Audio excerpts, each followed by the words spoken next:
ഉച്ചരിച്ചുകൊണ്ട് ദുആ ചെയ്യണം.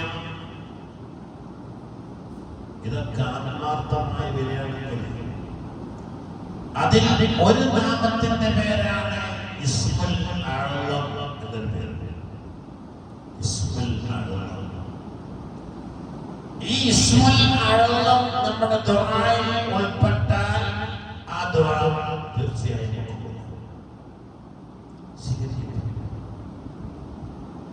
അതിനെക്കുറിച്ചാണല്ലോ സുലൈമാൻ നബി അലൈഹിസ്സലാമിന്റെ വസ്സലാമിന്റെ കാലത്ത് ബൽഖീസ് എന്ന രാജ്ഞി മറ്റൊരു സ്ഥലത്ത് രാജ്യം ഭരിക്കുന്നുണ്ട് എന്നും അവിടെ അവർ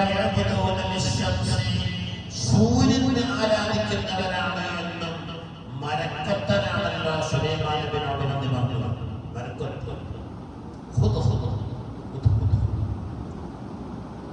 അപ്പോഴാ സുലൈമാൻ നബി അലൈഹിസ്സലാം ഈ പശയുടെ കയ്യിൽ കത്ത് കൊടുത്തയച്ചു. ഇന്നഹു മിൻ സുലൈമാന വഇന്നഹു ബിസ്മില്ലാഹിർ റഹ്മാനിർ റഹീം അല്ലാ തഅലു അലയ്യ വഅതൂനി മുസ്ലിമീൻ.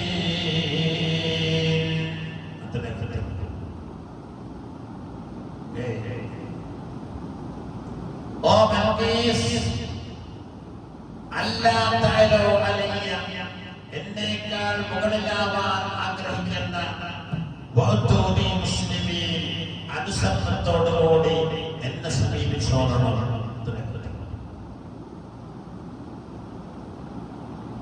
ഈ പക്ഷി അവിടെ കൊണ്ടുപോയപ്പോൾ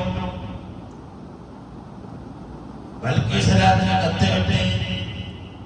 മന്ത്രിമാരോടും ഭടന്മാരോടും കൂടിയാലോചന നടത്തി എന്ത് ചെയ്യണം.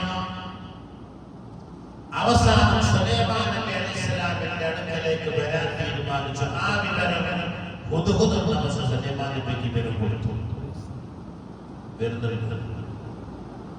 അപ്പൊ സുലൈമാൻ നബി അലൈഹിസ്സലാം സദസ്സിലുള്ളവരോട് ചോദിച്ചില്ലേ, അയ്യക്കും യഅ്തീനി ബിഅർശിഹാ ഖബ്ല അൻ യഅ്തൂനി മുസ്ലിമീൻ.